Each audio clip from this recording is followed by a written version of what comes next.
in grade school, grade 5 specifically, a teacher named Katie Bengson. She was my art teacher in LaSalle. In my earlier years, from grades 1 to 4, my biggest Waterloo was that hindi raw ako marunong ng art. Yun ang laging sinabi sa akin ng dati kong eskwela. Na ang biggest weakness ko raw, magaling akong sumulat, madaldal ako, pero wala raw akong alam sa art.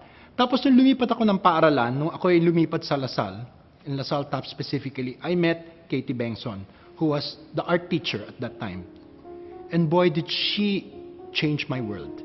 She changed my world because she was able to teach me that yung inaakala mong weakness mo can become your strength. And the secret formula is not by, forcing yourself to have the talent, but then to go and believe in yourself. In a span of 2 years, si Katie Bengson, binuksan yung mata ko, binuksan yung aking kaisipan, at tinuruan ako na mahalin ang mga binigay sa aking talento. And I found out I could actually draw well. By the time I was in grade 7, I was almost a winner of the best visual artist in my grade school. And can you imagine that? From somebody who looked down on himself as hindi marunong mag-drawing kaya bumaba ang grade, sa muntik nang maging best visual artist ng grade school. I have to thank Katie Bengson for that.